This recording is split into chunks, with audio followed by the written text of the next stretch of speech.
기도하시겠습니다. 우리를 깨워주시고 첫 시간 주님 앞에 엎드려 예배함으로 하루를 출발하게 하신 은혜를 감사드립니다. 미완성의 인생, 허무한 인생이 아니라 우리를 지으신 하나님의 뜻과 나의 사명을 발견하고 살아가는 목적이 이끄는 인생을 살게 해주신 것을 감사드립니다. 세월을 아끼게 하시고 시간 감사와 감격 속에 살아가는 우리 모두가 되게 하여 주시옵소서. 오늘도 주님과 동행하는 하루 되게 하실 줄 믿사옵고 예수 그리스도의 이름으로 기도 올리옵나이다. 아멘. 오늘 말씀은 열왕기하 4장 38절에서 44절까지의 말씀입니다. 엘리사가 다시 길갈에 이르니 그 땅에 흉년이 들었는데 선지자의 제자들이 엘리사의 앞에 앉은지라.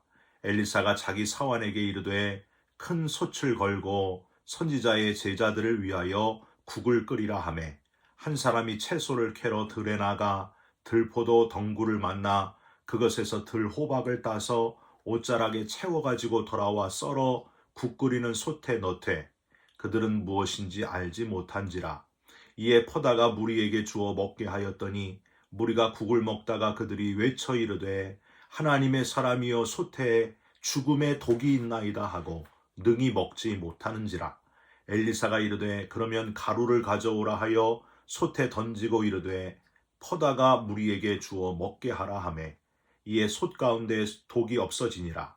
한 사람이 바알 살리사에서부터 와서 처음 만든 떡 곧 보리떡 20개와 또 자루에 담은 채소를 하나님의 사람에게 드린지라.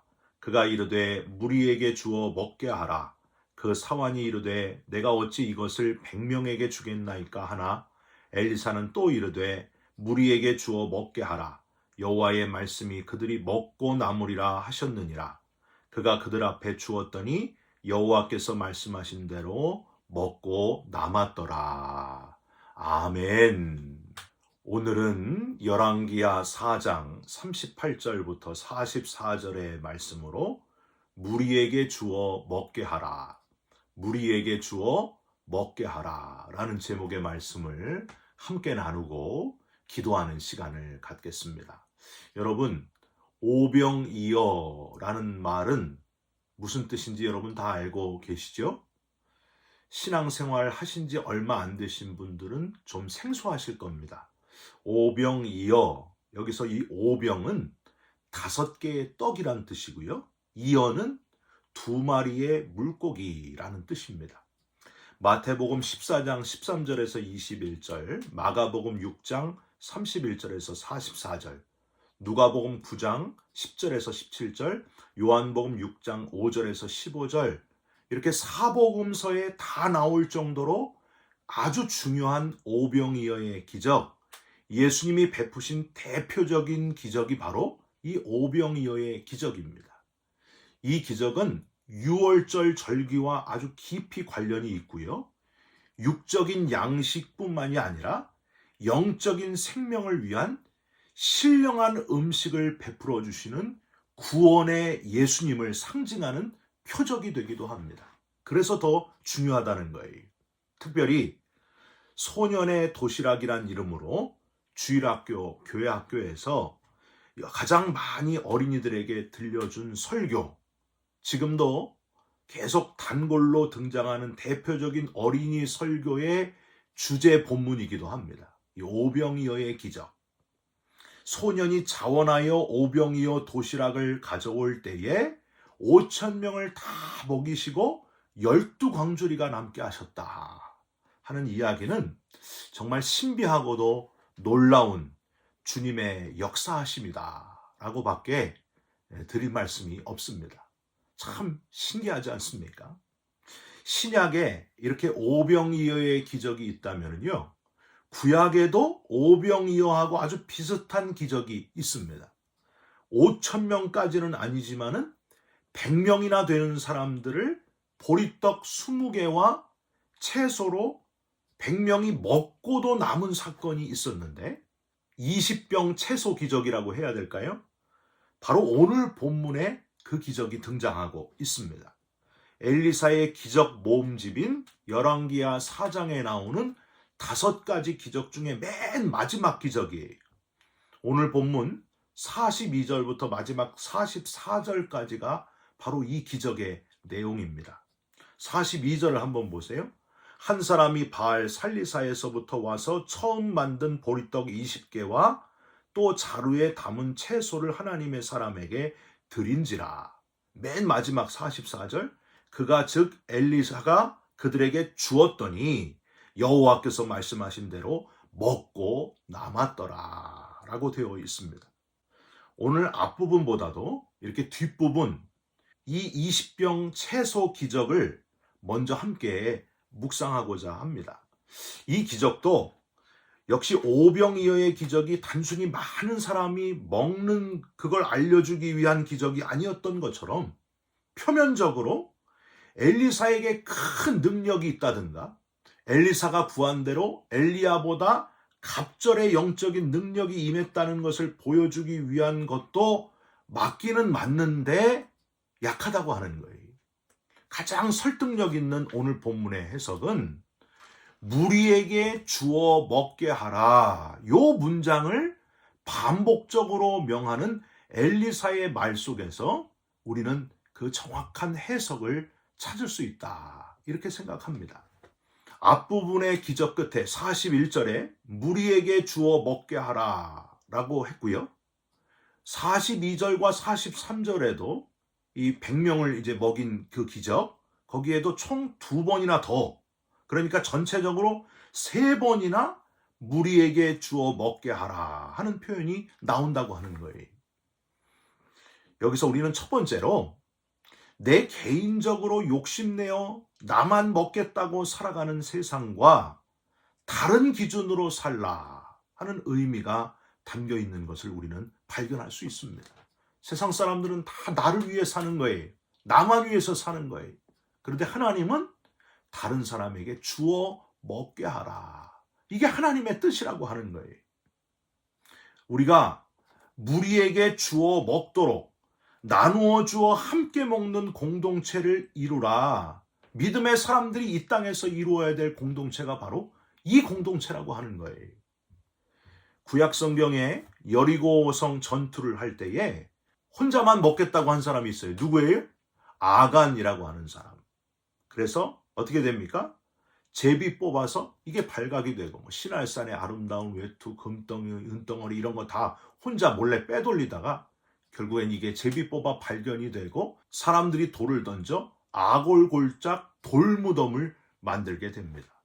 그렇게 인생이 끝나게 돼요. 신약 성경에 나만 먹겠다는 부부 있었잖아요. 누구예요? 아나니아 삽비라 부부. 땅값을 감추다가 걸려가지고 줄초상을 당하게 되는 이야기가 나와 있습니다. 여러분, 저와 여러분도 주님을 몰랐다고 한다면 나만 위해 살고 나만 먹기 위해 살다가 끝나는 허무한 의미 없는 인생으로 끝날 수도 있는 우리였습니다. 그런데 주님의 은혜로 의미 있는 인생, 인생의 목적을 찾게 된 것을 감사하시기 바랍니다. 사도행전 2장 44절부터 47절에 보면요, 이렇게 나누어 주어 함께 먹는 공동체의 모습이 아주 잘 나와 있습니다. 제가 읽어드릴게요.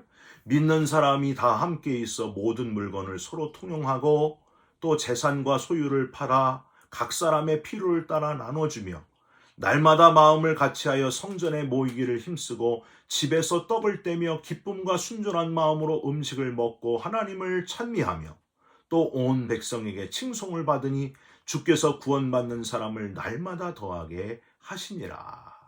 바로 이거라는 거예요. 나누어 주어 먹게 하는 공동체, 그리스도인의 공동체를 이루어라. 코이노니아의 공동체, 한 피바다 한 몸 이룬 형제 자매가 된 아름다운 공동체를 이루어라. 예수님께서 잡히시기 전날 밤에 제자들을 모아놓고 성찬을 베푸시잖아요. 받아 먹으라, 이는 내 몸이니라. 이 포도주를 마시라, 이는 내 피 곧 언약의 피니라. 나누어 주시면서 묶어주신 죄 용서받은 공동체, 사랑하는 성도 여러분, 저와 여러분이 가는 곳마다 이런 공동체를 이루어 가시기를 주님의 이름으로 부탁드립니다. 동창회다, 무슨 계모임이다, 이런 모임 공동체를 만드는 것도 좋지만 다른 모임 만드는 것보다 더 중요한 믿음의 공동체, 구원받은 자들의 공동체, 죄 용서받은 자들이 서로 모여서 함께 나누고 점점 더 구원받는 사람이 늘어나는 주님이 원하시는 공동체, 그 공동체를 이루어가는 저와 여러분들이 됐으면 좋겠습니다. 히브리서 10장 25절에 모이기를 패하는 어떤 사람들의 습관과 같이 하지 말고 오직 권하여 그날이 가까움을 볼수록 더욱 그리하자. 더욱 열심히 모이라는 거예요. 열심히 모여서 뭐 하라는 거예요? 죄사함, 용서받은 공동체, 구원의 감격으로 뜨거운 공동체를 이루어라. 나누어 주어 먹게 하는 공동체를 이루어라. 그게 바로 주님이 원하시는 우리의 사명이라고 하는 겁니다. 죄 용서받은 자들이 모여서 간증하고 서로 격려하고 기도해주는 공동체. 여러분, 이게 바로 교회잖아요. 그리고 이게 바로 속회고 소그룹이고 이게 바로 다락방이고 셀 모임이에요. 이런 공동체가 되어야 된다는 거예요. 우리가 이제 속회 모임, 소그룹 모임을 할 때에 이 정신을 잃어버리지 마시기를 바랍니다. 나누어 주어 먹는 공동체, 예수님의 피로 하나 된 공동체, 구원받은 공동체, 죄사함 받은 공동체, 살아있는 공동체를 이루어가는 저와 여러분들이 됐으면 좋겠습니다. 또 하나는요, 숫자에 연연하지 않으시는 하나님을 다시 한번 깨달을 수 있습니다. 어떤 분은요, 이 보리떡 20개와 채소로 100명이 먹은 게 뭔 기적이냐. 당시에 보리떡 1개가 너무 커가지고 5명이 먹어도 남을 정도로 보리떡이 1개가 컸다. 이런 말도 안 되는 그런 말을 하시는 분들이 있어요. 안 믿으려고 작정하신 분은요, 엄청난 상상을 해요. 이렇게 말도 안 되는 상상을 합니다. 하나님은 숫자에 연연하시지 않는 분이시다 하는 것을 우리는 발견해야 됩니다. 기드온과 300명의 용사로 미디안 12만 명을 쳐부순 이야기는 가장 대표적인 숫자로 싸우는 게 아니다. 전쟁은 여호와께 속한 것이다 하는 것을 알려주는 역사적인 사건입니다. 바알 아세라 선지자 850명과 엘리야 1명과 싸웠어도 엘리야가 이기는 거예요. 하늘에서 불이 내리는 거예요. 하나님의 불이 내려서 제단을 싹 태워버리는 거예요.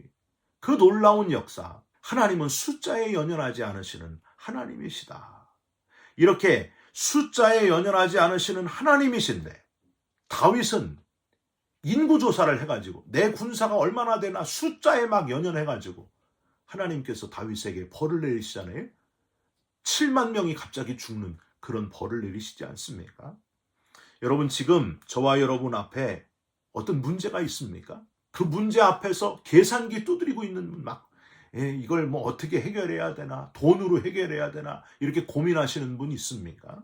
하나님은 숫자에 연연하지 않으시는 분이시다 하는 사실을 기억하시면서 생각을 멈추시고 계산을 멈추시고 그대로 하나님께 나아오시기를 주님의 이름으로 부탁드립니다. 눈에 보이는 숫자에 제한을 받지 않으시지만 심지어 시간에도 제한을 받지 않으셔서 천년을 하루같이 여기시는 하나님 앞에 다 맡기시기를 주님의 이름으로 부탁드립니다. 마지막으로 앞에 4번째 기적을 이제 봐야 돼요. 앞에 기적. 4번째 기적에서 우리는 또 한 번 삶과 죽음을 주관하시는 하나님을 다시 한번 발견하면서 소망을 가질 수 있습니다. 어제 새벽 본문에 3번째 기적이 뭐였어요? 수넴 여인의 아들이 내 머리야 내 머리야 그러면서 죽게 되잖아요. 그랬더니 엘리사가 찾아와서 입을 그 입에 손을 그 손에 눈을 그 눈에 대면서 기도할 때에 아이가 7번 재채기하고 살아나는 기적을 어제 보지 않았습니까? 이 3번째 기적이 죽음을 이기시는 하나님의 능력을 드러내는 기적이었어요. 4번째 오늘 본문의 기적도 역시 죽음에서 살아나는 독이 드는 음식을 해독하는 기적이 보여지고 있습니다. 38절에 보시면 흉년이 들어 먹을 것이 없게 된 가난한 선지자의 제자들이 국을 끓여 먹으려고 39절 채소를 캐러 들에 나가서 들포도 덩굴에서 들호박을 따가지고 국에 넣었다. 40절. 이 국을 먹다가 죽음의 독이 있음을 발견하게 됩니다. 41절에 어떤 가루인지 모르지만 엘리사가 가루를 넣게 되는데 다시 먹었더니 독이 싹 해독이 되어서 그 국을 먹을 수 있게 되었다 하는 사건입니다. 세 번째, 수넴 여인의 죽은 아들을 살리신 사건도 죽은 자를 살리신 하나님. 독이 든 음식을 해독하는 사건도 죽음을 이기시는 하나님. 삶과 죽음을 주관하시는 분이 하나님이심을 이렇게 세 번째 기적도 네 번째 기적도 계속해서 드러나고 있다는 거예요. 할렐루야. 여러분, 세상에서 사람들이 가장 두려워하는 게 뭐예요? 죽음 아닙니까? 죽음. 죽음보다 무서운 게 어디 있어요?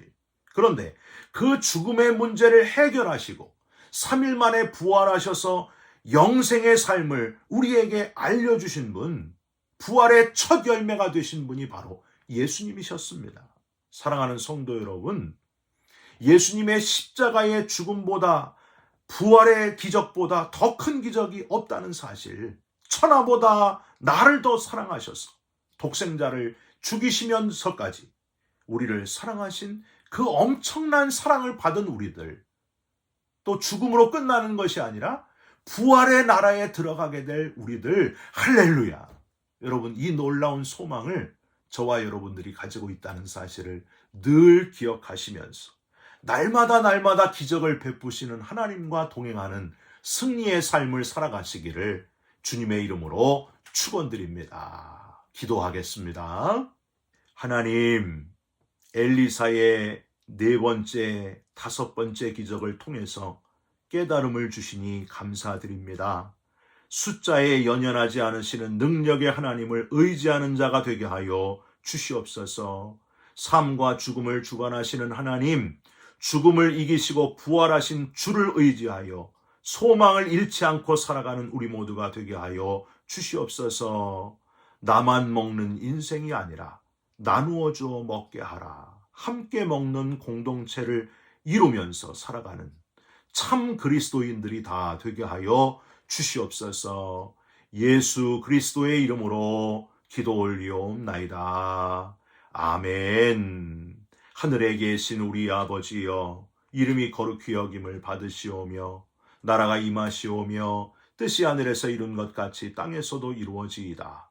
오늘날 우리에게 일용할 양식을 주옵시고 우리가 우리에게 죄진 자를 사하여 준 것 같이 우리 죄를 사하여 주옵시고 우리를 시험에 들게 하지 마옵시고 다만 악에서 구하옵소서. 나라와 권세와 영광이 아버지께 영원히 있사옵나이다. 아멘. 사랑하는 성도 여러분, 기적을 베푸시는 하나님, 죽음까지도 이기신 하나님을 의지하면서 오늘도 기적의 하나님과 동행하는 복된 여러분 되시기를 바랍니다. 여러분 사랑합니다. 축복합니다. 감사합니다.